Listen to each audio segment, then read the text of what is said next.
ভারতবর্ষে আগামী দিনে সরকার বদলের সম্ভাবনা দেখা যাচ্ছে। খড়দহের নির্বাচনী সভায় দাবি করলেন অধীর রঞ্জন চৌধুরী।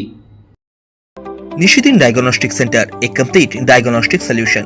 আমাদের ঠিকানা 144/1 সেন্ট্রাল রোড, আনন্দপুরি, ব্যারাকপুর, কলকাতা 122। আমাদের যোগাযোগ 9875338719। ভারতবর্ষে আগামী দিনে সরকার বদলের সম্ভাবনা দেখা যাচ্ছে। খড়দহে আয়োজিত দমদম লোকসভা কেন্দ্রের কংগ্রেস সমর্থিত সিপিআইএম জোট প্রার্থী ডক্টর সুজন চক্রবর্তীর প্রচার কর্মসূচিতে এসে দাবি করলেন প্রদেশ কংগ্রেস সভাপতি তথা লোকসভার কংগ্রেসের দলনেতা অধীর রঞ্জন চৌধুরী। তিনি উত্তরপ্রদেশে বিজেপির গোষ্ঠীদ্বন্দ্বের কারণে ফলাফল খারাপ হবে বলেও দাবি করেন এবং বলেন, সর্বস্তরে আমরা কংগ্রেস বাম আমরা মিলেমিশে এই দুর্নীতির সরকার, এই লুটেরদের সরকার, এই চোরদের সরকার এবং সেই সঙ্গে সঙ্গে ভারতবর্ষের সাম্প্রদায়িক সরকার উভয়কে আমরা বিসর্জন দিতে চাইছি দেশ বাঁচাতে। আজকে আমাদের সামনে বড় প্রশ্ন, দেশকে রক্ষা করতে হবে। দেশ রক্ষা হলে তবে পার্টি থাকবে, তবে আমি থাকবো, আপনি থাকবে, তবে আমাদের মঞ্চ থাকবে, বক্তৃতা থাকবে। তাই দেশকে বাঁচানোর লড়াই এই মুহূর্তে সব থেকে বড় প্রাথমিকতা, সব থেকে বড় প্রায়োরিটি আমাদের। তাই আমরা সবাই মিলেমিশে এক হয়ে আজ মোকাবেলা করতে নেমেছি এই ভারতবর্ষের বুকে।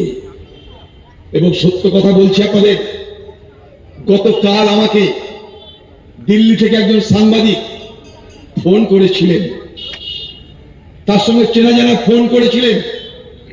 কথায় কথায় তিনি বললেন যে দাদা কি হবে বলতে পারা যাচ্ছে না, উত্তরপ্রদেশের মতো জায়গায় আজ বিজেপির খেইতে, বিজেপির অন্তর্দ্বন্দ্বে উত্তরপ্রদেশ, সেখানকার বিজেপি পার্টির রাজনৈতিক ভবিষ্যৎ ছন্ন ছাড়া অবস্থা।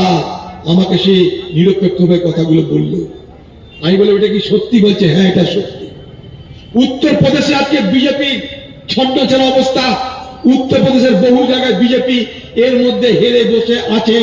আগামী দিনে আরো উত্তরপ্রদেশে বিজেপির হাত থেকে সিট বার হয়ে যাবে। আমরা জানি যে এই বিজেপি ক্ষমতায় গেছে লখনৌ হয়ে উত্তরপ্রদেশের রাস্তা ধরে। সেই উত্তরপ্রদেশের রাস্তায় বড় বড় খাত তৈরি হয়ে গেছে। উত্তরপ্রদেশের মতো জায়গায় বিজেপির যদি হাল বেহাল হয়ে যায়, ভারতবর্ষের অন্য রাজ্যে বিজেপির হাল কি আপনারা সহজেই বুঝছেন। তাই সম্ভাবনা প্রবল থেকে প্রবলতর হচ্ছে, সম্ভাবনা প্রবলতর থেকে প্রবলতম হচ্ছে। ভারতবর্ষ আগামী দিনে সরকার পরিবর্তনের স্পষ্ট ইঙ্গিত আমরা দেখতে পাচ্ছি। তাই বাংলার মানুষ আর চুপ করে বসে থাকবে না, বাংলার মানুষ চুপ করে বসে থাকবেন না। এই সুযোগ, এই সময় আমরা যদি নিজেরা সঠিকভাবে ব্যবহার করতে না পারি, আগামী দিনের ভবিষ্যৎ প্রজন্ম আমাদেরকে কিন্তু অভিযুক্ত করবে। আমরা স্লোগান শুনছি, সবকা সাথ, সবকা বিকাশ, সবকা প্রয়াস। তা যদি হয় তাহলে সরকারি আজকে যত মন্ত্রী, সেই মন্ত্রীর মধ্যে একটা মুসলমানের চেহারা দেখতে পাচ্ছি না কেন? এটা বলা মানে এটা নয় যে আমি মুসলমানের তাবেদারি করব, জাতির মানুষের প্রতিনিধিত্ব দেখতে পাচ্ছি না কেন, এটা আমাকে যন্ত্রণা দিচ্ছে, পীড়া দিচ্ছে। তাই আমি কথাটা তুললাম। সেদিন আমি এই কথাটা বলেছিলাম, সেদিন আমি এই কথা মানুষের মধ্যে হিন্দু খোঁজা হচ্ছে, মানুষের মধ্যে মুসলমান খোঁজা হচ্ছে। সাধ্যের মধ্যে স্বপ্নের ফ্ল্যাট খুঁজছেন? লাবণ্য গ্রুপের পক্ষ থেকে ব্যারাকপুর হরিসভা মন্দিরের নিকটে সোনাঝুরি আবাসন। থাকছে lift, top floor, set, 0% GST। এছাড়াও থাকছে ব্যাংক লোনের সুব্যবস্থা। ফ্ল্যাট বুকিং চলছে। আমাদের যোগাযোগ 7278200456।